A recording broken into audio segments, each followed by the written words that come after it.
Hello, hello. Hey, how are ya? I'm good. Happy to Where, be here. so we're just gonna wait a few minutes. Looks like we got about 250 people, 252. And now we're streaming on the Forward's Facebook page. So we'll just wait a little bit. Julia, where are we seeing you tonight? You in New York? I'm in New York. That's right. I'm at home. This is my home office. I am in West Virginia. Oh, is that where you live? Yeah. West Virginia. What made you move to West Virginia? My wife got a job here at West Virginia University. Well, you see So, that? This is what I'm talking about. Now, this is a well, modern man moves for his wife's job. This is not. And you're such a cool dude. yeah. Yeah. Well, Yeah, nowadays you can work from anywhere anyway, so it doesn't really. it's true. That is All right. true. We're just gonna wait another minute or two for more people to Yep. show up. We are streaming on Facebook. We have a Q&A. We have a chat. People are more than welcome to put comments in the chat, but if you would like to have a question that you'd like answered, you can feel free to put that. There's a special Q&A window on Zoom. And so it'll be easier to keep track of audience questions if you put them there so they don't get lost in the chat. Let's just wait another minute. Let's see here. We're already starting to get some questions. Oh boy. Oh, someone just asked. Good question. Eliza Avital asked, how long will this be? Well, I could talk to Julia for hours, but I think tonight's event is scheduled to last until 8 p.m. And so we're going to have a conversation and we'll save some time for audience questions as well. Wow, we're already getting questions in there. Okay. Okay, looks like we have over 300 people now. Okay, so now I guess we could start. Hello, everyone. Welcome to tonight's event. I'm Benyamin Cohen, the news director of The Forward. And I want to thank my colleague, Aaliyah Smith, who's helping run things behind the scenes on Zoom tonight. Thank you, Aaliyah. And before we get started, I just want to remind everyone, we're actually having another event tomorrow night. This past Friday, April 22nd, was not only my birthday, but it was also the Forward's 125th birthday. Happy birthday. And we are, I am not 120. I'm getting up there, but not 100. Not 125. I wasn't insulting you. I was complimenting you. Oh, thank you. Thank you. There's no gray on my chin at all. There you go. Mine either. So we are having another event tomorrow night at 7 p.m. on Zoom, where our current editor-in-chief and the three people who had the job before her are going to be talking about the Forward's history and where the Forward's going to go in the next 125 years. So if you haven't signed up for that yet, just go to forward.com/events and you could register for tomorrow night's Zoom event. Let's see if there's any other housekeeping. Tonight's event's going to be recorded and you'll receive an email afterwards with a link to that video. So you'll be able to see that and watch it and hit pause and eat dinner while you watch it. And again, there's wine with me. A glass of wine. I got some tea in my l'chaim. And so again, the comment section is open. And then also we have a Q&A window as well, which we'll try to keep track of.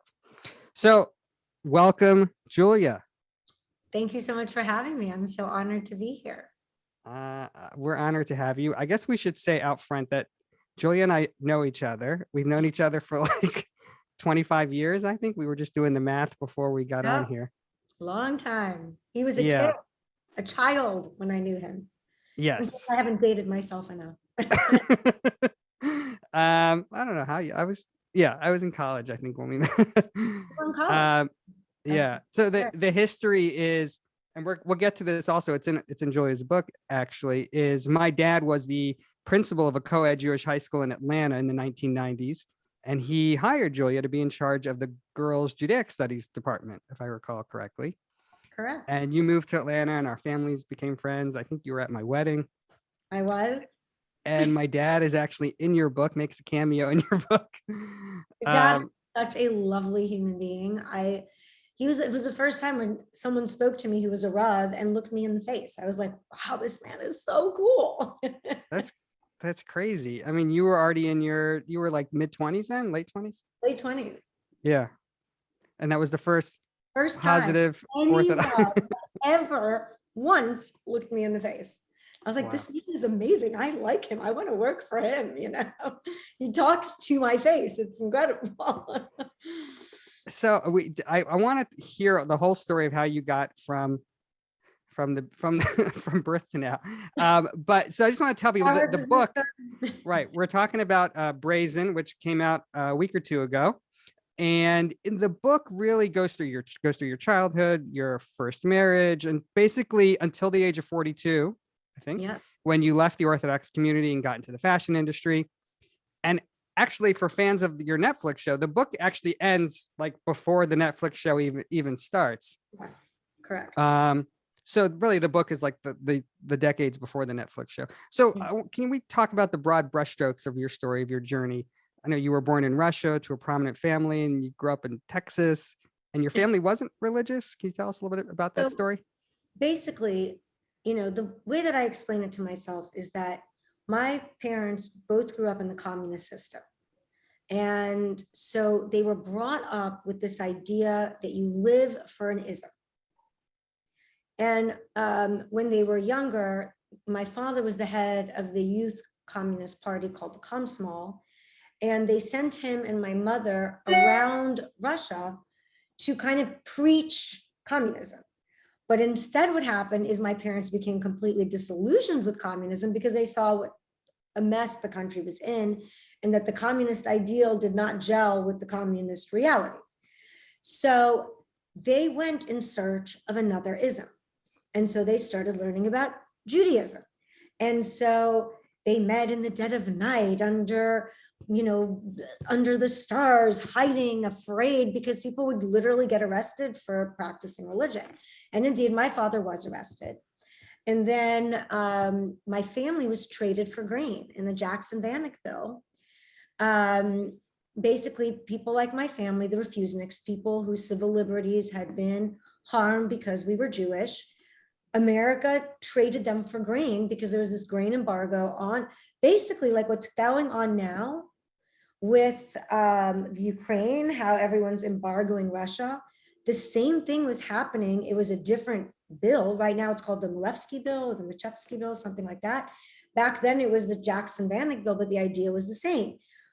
Punish Russia for their civil rights violations by refusing to grant help or access to, then it was grain, now it's, Amex and Netflix and everything else. Right. So we came over into this country through an organization called HIAS. Basically we went first to a camp, an internment camp in Austria, and then one in Italy. And then eventually we moved to, the way that it worked is a Jewish community had to adopt you. So my family was adopted by the Jewish community of Austin, Texas. And that's how I got to Austin. And was your family religious at the time? What was the level of observance? So they practiced whatever they knew. So for example, my mother went to the mikvah when she lived in Russia. And because there was no mikvah, she would literally go to the Black Sea at the dead of night and dunk. Because, she knew that that was a very important mitzvah. So whatever they knew, they kept, but they knew very, very little. Mm-hmm. They didn't know about kosher food. They didn't know about Shabbos. They didn't know about, a ketubah. They didn't know most of the concepts of religious Judaism. They knew I'm Jewish. There's something called a mikvah. They knew family purity. They knew the concepts of the Torah, and that was pretty much it. So then how did you guys, or first of all, how did you guys become religious, and how old were you at the time? So we left when I was 3. By the time we came to Texas, I was 5. And now there's actually 2 conflicting stories as to how we became religious. One I've been hearing my whole life from my dad, and he had always told me that, so it was the Chabad rabbi in Austin, Texas, who connected with my family and made us religious. Mhm. But my father had always told me that the way that the Chabad rabbi connected to us was because my great great uncle, whose name was Right. Yisrael Leibov, is a big Chabadnik. He founded Kfar Chabad in Paris. That's the story in the book. That's the story in the book. Yeah. And then I connect, I don't want to say how because I don't want to give out some fun things that are coming your way soon, but I connected with this rabbi, this Chabad rabbi just recently, and he told me a totally different story.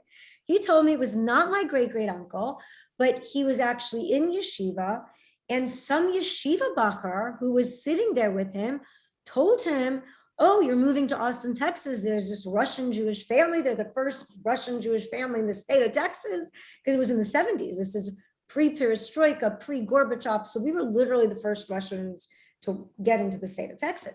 So they told him you should reach out to them. So pick your story. I don't know which one is the true one, but those are the two stories I have been told.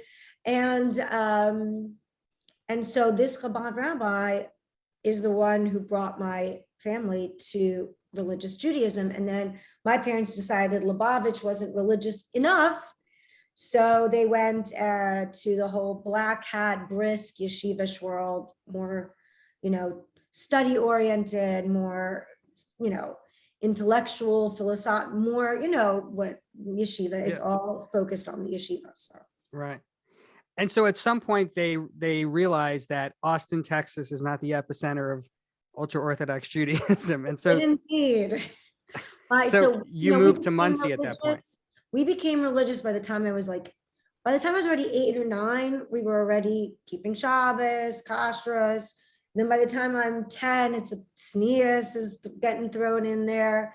And then we move when I'm 11 to Muncie. And then gone, baby, gone.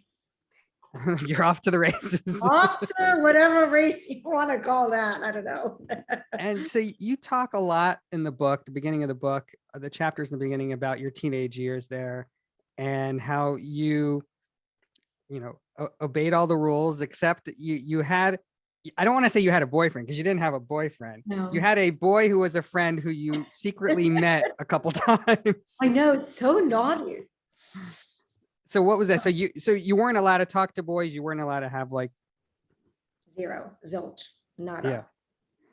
Yeah. And then, but you there was a religious boy who you would hang out with, but even that was very it was kosher anyway. It was totally unkosher. Like his family and mine knew each other, right? That's the only time you ever got to see people from the opposite sex was at a Shabbos meal or because they were family friends. Otherwise, you have no interaction at all. So he would come for Shabbos, his family would come for Shabbos, my family would go there for Shabbos. And so I think we spent a year just staring at each other without saying one word, is, Shabbos table.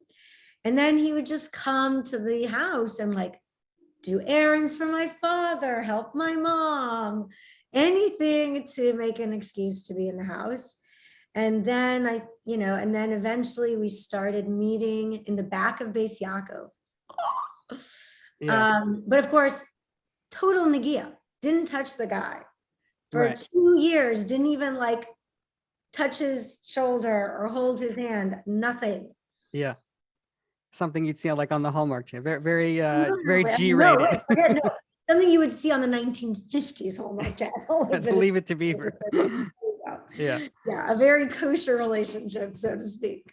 So when it was time for you, I think you said you started dating right after high school, 18, 19 years old. You started right after dating for marriage. Of course, there is no other dating. Is there another dating in my world? No.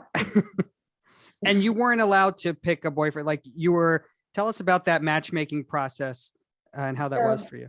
So, basically the idea is, I think the easiest way to explain it is think of Bridgerton or Downton Abbey or what's that new one? Sanditon, right? Yeah. Women, it's like you're on the market and you go to these balls and then some guy has to pick you. For us, there's no ball, there's just shadchan. And, the one family says, okay, we'll donate the apartment and the this, and the other family says, okay, we'll do this. And it's a business transaction. She's like a car salesman, basically. And so the first person I went out, and generally you're not supposed to go out with like 30 people, right? The shidduch is made, it's already like, okay, the family's approved. Because Right. it doesn't, you know, you have to go through a lot of steps before you actually meet the person. First, I only heard about the ones my parents approved. Second, even then you get asked like 1,000 questions, like, what kind of bananas do you buy? How big are your hips? Can you explain the bananas thing? It's in the book, but I think our viewers will appreciate that. So the bananas thing is as follows. It's a trick question. Right. You're asked, what kind of bananas do you buy? Now, if you say underripe bananas, that means you don't have emunah and bitachon, you don't have faith in God. Why? Because you're planning.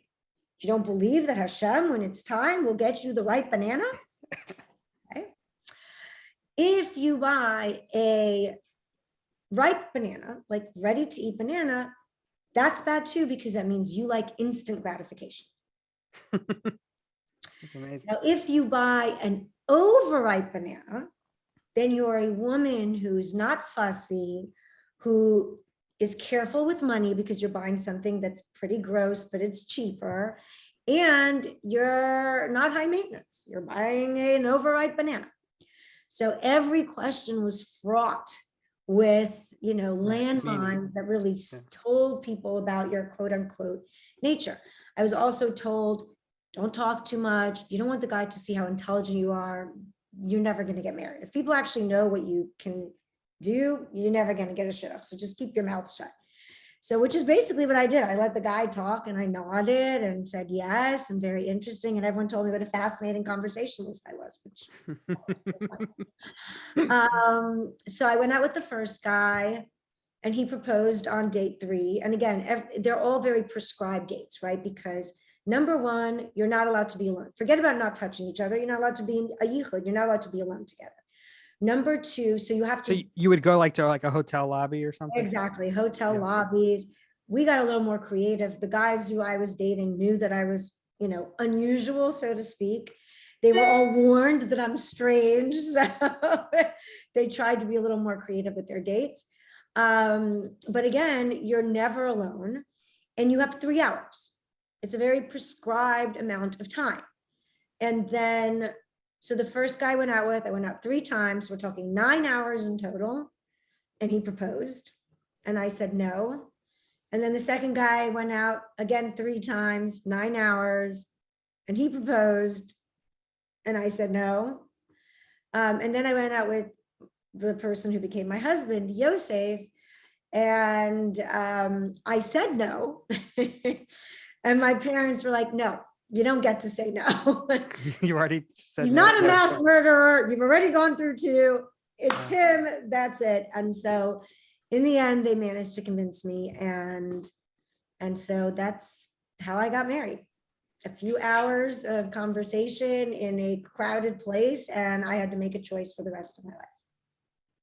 Wow. And you talk a lot in the book about those first few years of marriage and how you were the perfect, you know, wife, hosting, you know, Shabbos meals and Yontif meals. And you know, from the looks of things, people would assume you got, you know, you're part of the game, part of the whole flow of, you know, being an Orthodox Jewish married woman. But at some point, you and Yosef decided to leave Muncie and move to Atlanta. So Right. How did that decision come about? Well, you know, at the time I was teaching in 2 jobs, pregnant, and just really tired of being the wife and the bread maker and the homemaker and the chef and the babysitter and the baby maker. I really had enough. And I said, look, you know, I'm just exhausted. I've got 2 jobs, and you know what being a teacher is. Your father ran a school. When you come home, it's not like you're finished. You have to grade papers. And in our world, there are no textbooks. It's not like if you're a teacher of secular subjects and the government sends you the textbooks and the questions and the tests all there, and then you just have to disseminate it. For me, I had to prepare my own material. I had to do all that workload by myself. And I was teaching, in Muncie, I was teaching fourth graders, seventh graders, eighth graders. And then, so the workload, I was teaching from like 9 a.m. till 5 p.m, over 20 subjects. And so the workload was insane. And then of course I had 2 children. So I had 2 children. Shlomo, my second, was a preemie. So, and also someone had told me that if I don't nurse my children, I'm going to destroy them for life. So of course I nursed both, my kids until they were 2 years old. So the amount of work was so massive, which kind of helped me in my later years because I've learned how to multitask. But eventually I just said, I can't take anymore. We need money. So dude, you got to do something. And so he decided to go to work. And he got a job in Atlanta, and you decided. That's right. So one of the things I wanted to ask you, when the Netflix show first came out, the Netflix, your book is a 400-page book, which basically goes into detail of everything leading up to you leaving the community. And the Netflix show basically spends 60 to 90 seconds, recapping this entire leaving the community. Exactly. And it gets I think it gets oversimplified. Well, it wasn't supposed to be about my story. The Netflix show is my present defined by my past. Yeah. The way that I thought of it is the only snippets of my past you see on the Netflix show are to explain why I work 20 hours, why I care so much about these issues, why I never stop. Because you don't understand why I'm so driven until you understand where I came from. So the past was only dropped in tangentially, kind of as a bit of an explanation as to how I live my life now. The book is the story. The book is the journey. There you go. So, but there were when the show first came out last year, you had so many detractors from your own commute, from Muncie, people who you grew up with, even people from Atlanta. They were like, none of this makes sense. She had access to a TV. She had access to popular magazines. You talk about in the book how you spent hours at Barnes and Noble, at night reading. So what would you say to those detractors? Well, I mean, again, in the book, you see it all. Right. And the whole journey, so you understand. And it was impossible, as you said, it was impossible to explain in a 3-second thing. They knew exactly what happened. They knew that it was a gradual journey. They knew that I started off as a BJJ girl. By the time I left, I was openly going to movies. But what I learned from that experience is threefold. Number one, what I realized is I'm actually lucky, because if you think of the women who tried to fight for the right to vote, the suffragettes, they didn't just get vilified. They didn't just get called a liar. They got imprisoned. They went to jail. So, what I realize is if you want to make a change and you're going against the status quo, the norm, what has been the law, whether it's in the secular world or not, people are going to come for you. People get comfortable with the way things are. They don't like when people say something's wrong. And the more extreme the culture, the more threatening the question, please change a law. Now that shouldn't be a threatening thing, because I was very careful. I never said I don't like being Jewish. I never blamed it on Judaism. I always said, you find these same laws in any culture that's extreme. Muslim women and women all over the world in different cultures that are just as extreme, they have the same rules, the same laws. I remember reading Lolita in Tehran, that book by Azar Nafisi, who was a professor in Iran pre-Ayatollah Khomeini and post-Ayatollah Khomeini. And she tells this story how she's running through the school. She's a teacher, she's a professor. And she's running to the school because she forgot to take off her nail polish and she wasn't allowed to wear nail polish. And in my Beis Yaakov, I got chased to the school because I put on mascara. So you realize that it's all the same. This whole idea that women's bodies are responsible for men's actions and thoughts, that women have to cover themselves so men won't sin. Women have to be silent because their way to heaven is to help a man. It's all the same. All those religions tell you those things. All those religions, it's about modesty. So my point was, I love my community. I love being a Jew. I'm so proud to be a Jew. I don't think this has anything to do with authentic religious Judaism. This to me is extremism. And so what I did in the book, so that no one else can call me a liar, although I'm sure people will try, is I sourced every single word. Good luck telling me I'm exaggerating when there's the halacha. Good luck telling me that Beis Yaakov likes college when here's a letter from Beis Yaakov saying women who go to college are not Beis Yaakov girls and we hate this concept and stop doing it and blah, blah, blah, blah, blah. So I learned from the My Unorthodox Life experience, and I sourced everything in the book, and I had this amazing person helping me. Her name is Penny Gold. She's a transgender woman who actually, her family is brisker, you know, her family went to the same yeshivas my brothers went to. She literally remembers walking down the street spitting at inappropriately dressed women. And now she is a lawyer.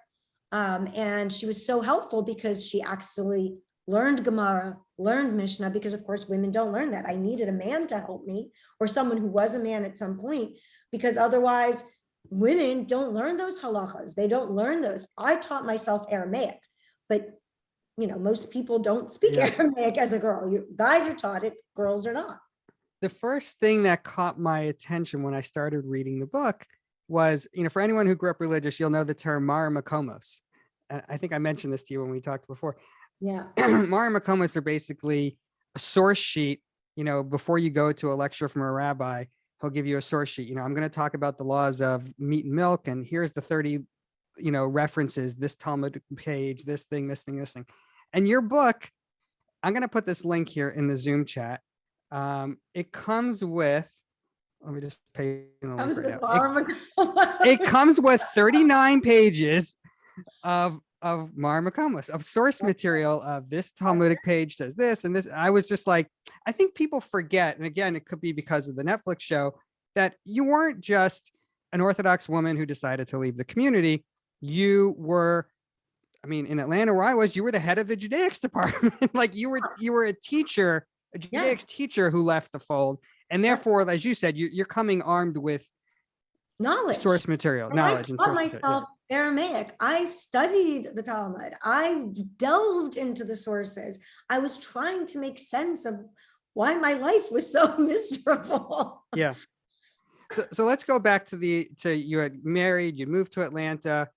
You know, this is when I met you, and from the outside, I mean, you write about the pain that you were suffering in your marriage. You know, I knew you just from the outside, and you and Yosef look like the perfect couple. And, you know, that as you write in the book, that couldn't have been, you know, further from the truth. You and him weren't sleeping in the same room.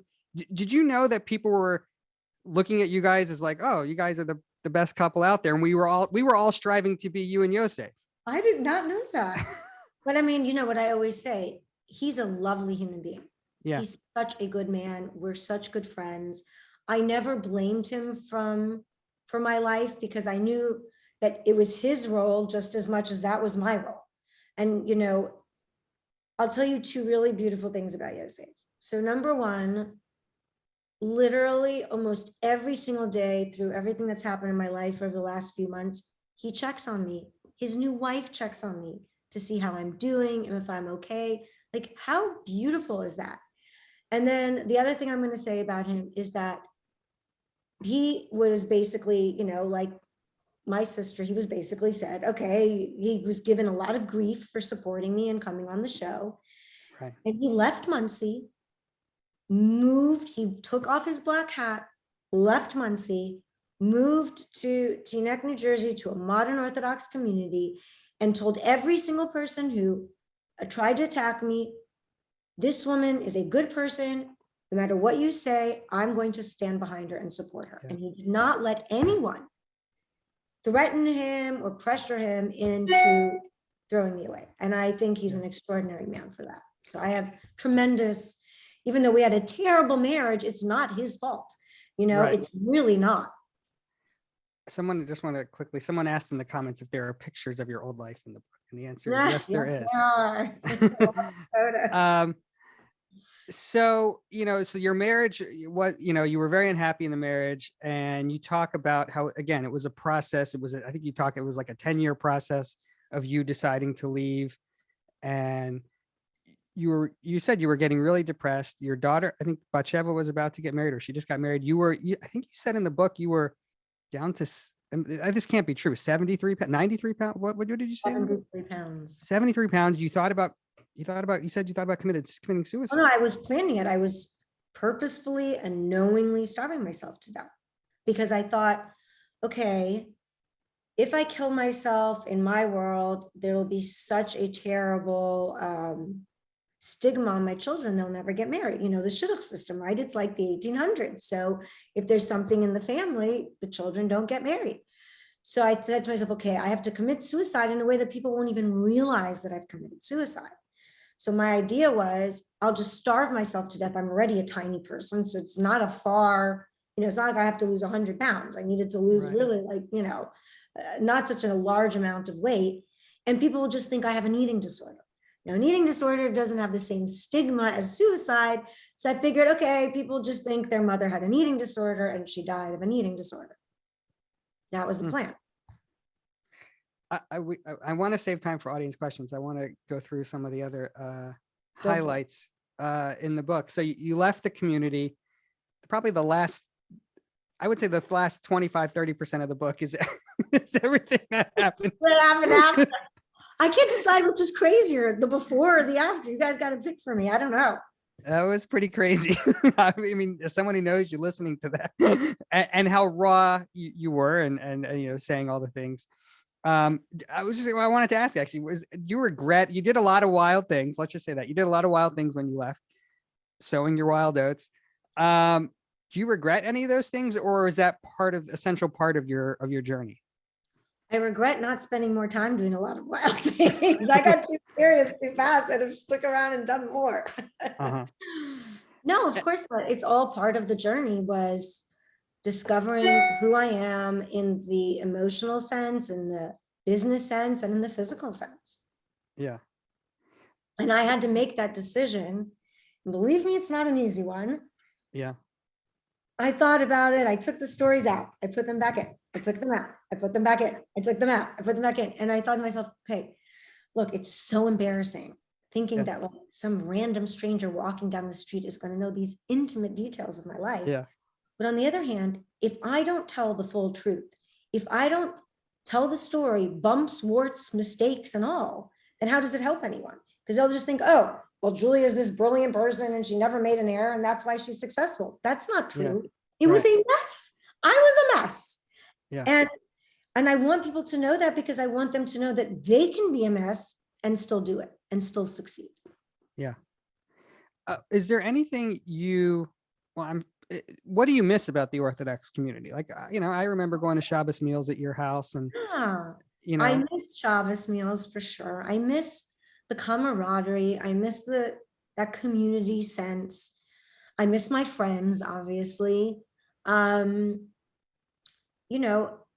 also I think there's so many things I've taken with me. I always say, Halloween, you go around and you ask for candy. On Purim, you go around and you give. And I love that my community, the focus was on giving. The focus was on responsibility. The focus was on, you learned about your rights through someone else's responsibilities, meaning an employee would learn his rights through the employer's responsibility. An employer would learn the rights of the employee through his responsibility. So the focus is all on your actions, your behavior. And I think that's really beautiful. I think those are things that we don't necessarily learn in the outside world as strongly as we did back there. Gratitude, that's a big one for me.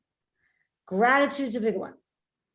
People need to say thank you and acknowledge that even if someone is paid to do something, if they go above and beyond, say thank you. It's so easy. Yeah. And it makes people's lives. So there's a lot I miss about my world. And I miss the people. I miss the camaraderie. I miss, of course. You're proudly, I mean, it comes across in the book. You're not anti-Jewish. You're proudly Jewish, and I think that can get lost sometimes in the headlines that people see on, in some places. I was thinking earlier, I'm curious what you think of Amish Rumspringa. How when Amish kids reach a certain age, they have to take a year off and decide whether or not they want it. What do you think ultra Orthodox Jewish young adults should have something like that? Well, honestly, what I would love is that they don't need to go out, because out can come in. Mm-hmm. Because I mean, look, Benjamin, you're a perfect example. You're a religious Jew. You went to college. You got a profession. I'm assuming your wife did the same, right? Right. It isn't about religion. The reality is that the things that tormented me are not Judaism at all. They're constructs that we've created. I don't know when or how, but it isn't. There are so many precedents for changing laws in Judaism. For example, in the Gemara, it says, if a man rapes a woman, he has to marry her.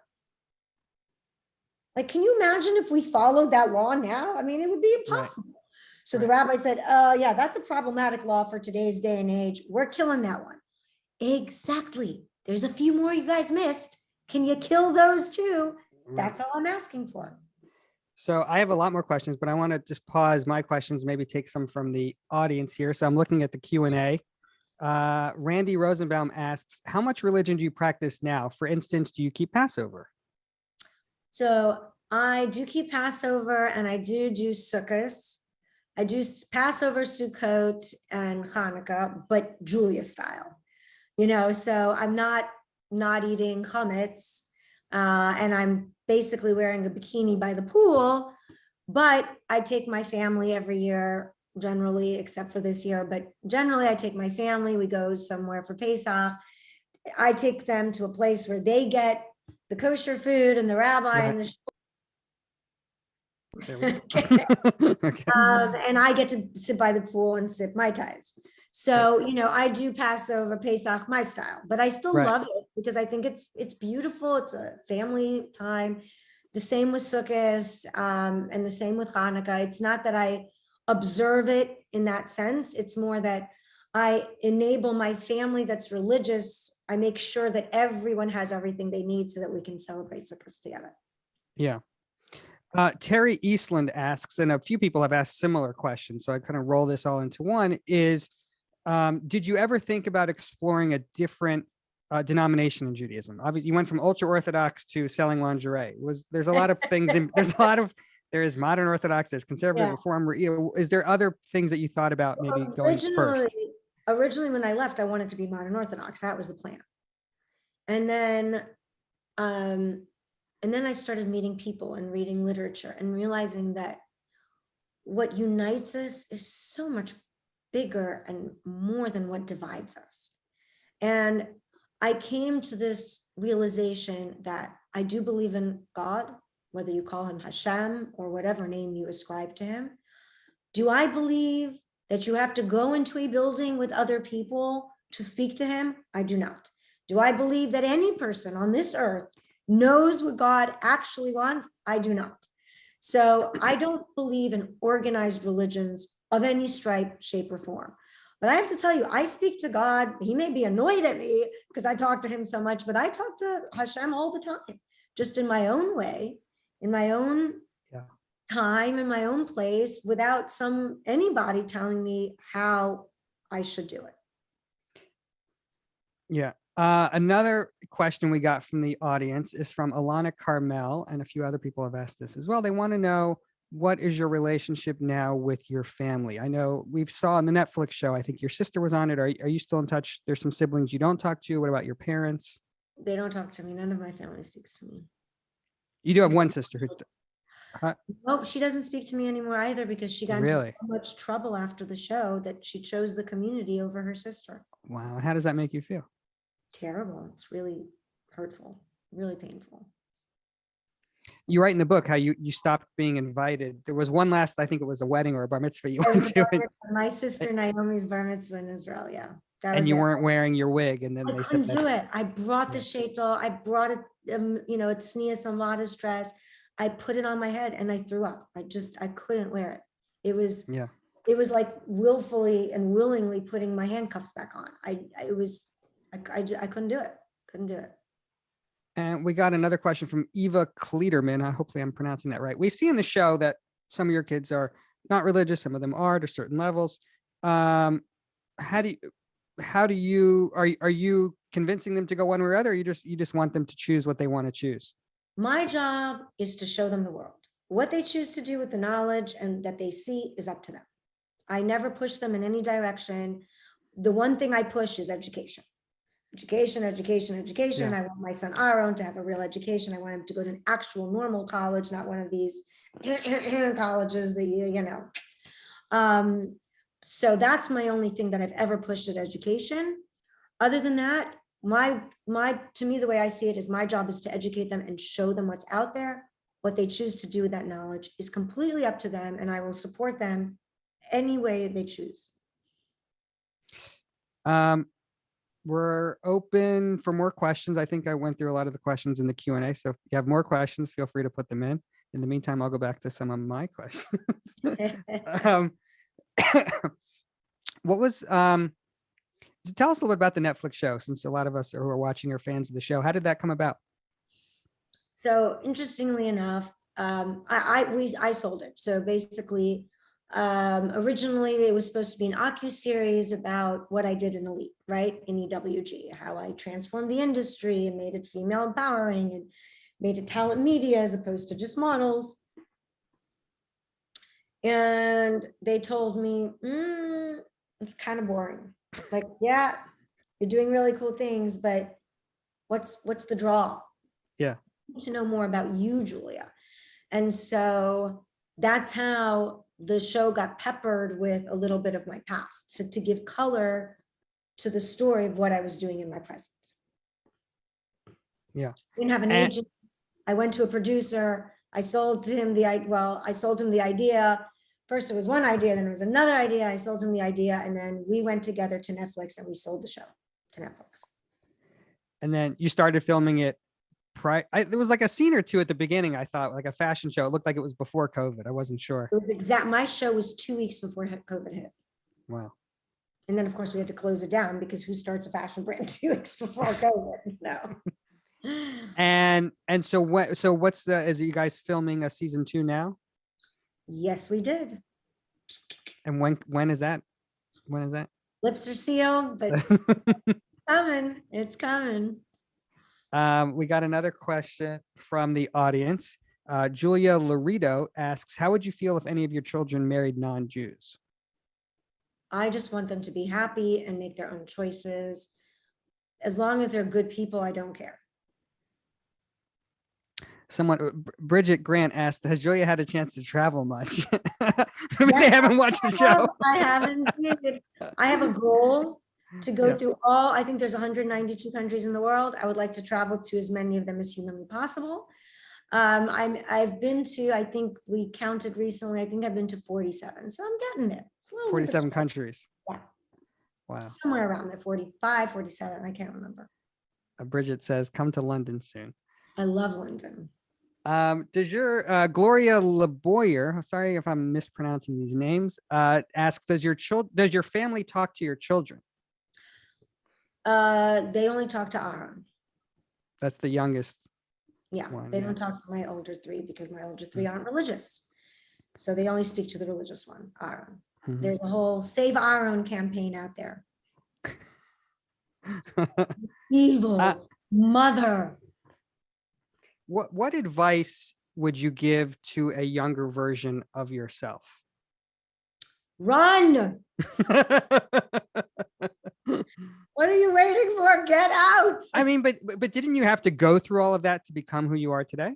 You know, people say that, but I just think to myself, like, even in Austin, Texas, you know, I put in my book because I was too afraid, because I didn't have proof, because it's only something my father had said. I put in my book that I got like one of the top marks in the state of Texas. My father told me I got the actual highest mark in the state of Texas. So I just didn't want to put it because what if it was wrong and then people would yell at me that I lied. So I figured better safe than sorry since I can't prove it. But, you know, I was in a, you know, in high school, I was in very elevated classes. I was learning logarithms in 5th grade. And so I think that had I stayed in that trajectory, who knows what I would be by now? Running a country? I don't know. Right. So I think I was myself my whole life. It just, I tried to push it down and diminish myself because the person that I am is not consistent with the woman I was told I had to be. Mm. There's a scene in the first season of My Unorthodox Life where and it's hard, you know, with any of these docuseries, it's hard to tell how much of it is staged. Just not, but I think there was someone who was in the Orthodox community who came to you and she was thinking about leaving the Orthodox community. Yeah. And there was a lot of, I saw some criticism around that because people were like, they thought maybe you were putting on her, you know, your beliefs. She reached What out would to you say me. to, yeah. I mean, she literally reached out to me and my children on Instagram and she asked for help. And, you know, in the last year, well, it's less than a year, I guess. The show came out in June. But in the last, whatever months it is, 9 months, there have been tens of thousands of women that have asked for help. And I don't know how to give them the help that they need. So I actually have a plan of how I can help people because I'm not a psychologist, I'm not a psychiatrist, and you do need help. You need a lot of help. It's a torturous process. So hopefully once my life is back to normal and everything is copacetic, and it's going to take a few years to actuate this, but I would love to buy 2 buildings, one adjacent to one another. And one would be basically, because did you ever see the show Made on Netflix? Yeah. And to me, Promoting that, another Netflix show. What's going on, Joe? but that show kind of encapsulated to me what issues women face when they want to leave a situation that is detrimental to them. Number 1 is free rent, right? They need a place to live, a safe place to live. Number 2 is childcare. Number 3 is education. And number 4 is transportation. They have to get to the education. They have to get to, oh, sorry, it's my little dog. She wants to say hi. Oh. Joy, where'd you go? I hear you, but I don't see you. Hold on. Joy wants to say hi. Here she is. Oh, does everyone want to say hi to Joy? Is this This is is this Joy. your dog's debut? My dog's debut. Guys, say hi to Joy. That's a new dog, right? This is a new dog, yes. Joy is a puppy. So I wanted to, so those were the 4 issues that people face. So I thought, okay, what if I buy a building where there's all the floors are free apartments. The 2 bottom floors are like a communal space and child daycare. So they don't have to travel, they don't have to worry about a car. They go upstairs to sleep and have their life. They go downstairs when they need childcare.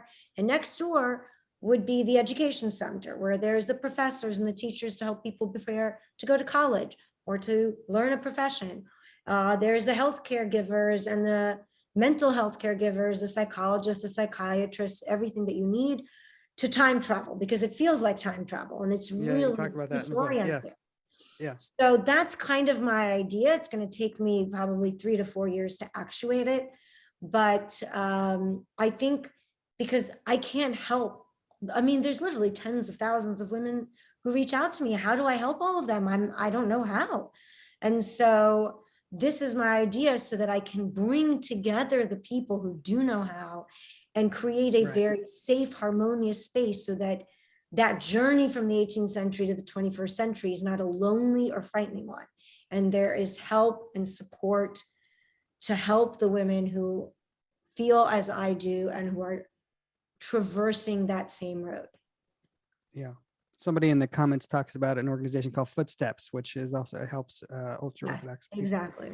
There's Is that one. something you wish you had access to when you were struggling?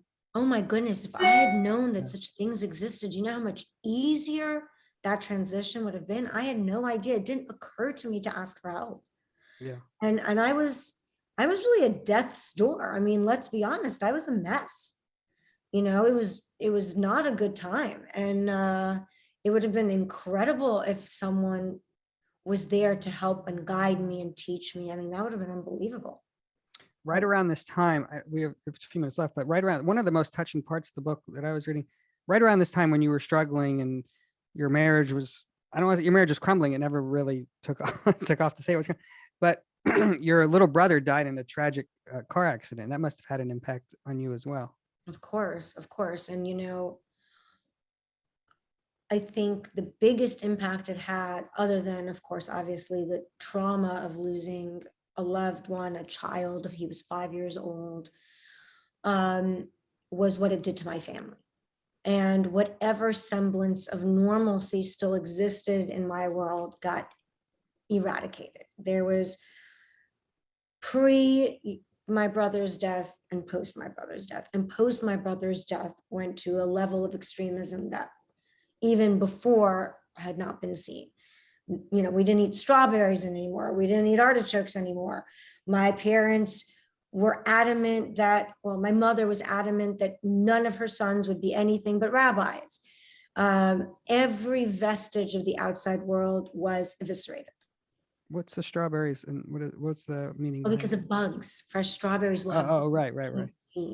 So Right. no broccoli, no strawberries, no artichokes, all those healthy foods that are good for your brain, verboten. Uh-huh. Wow.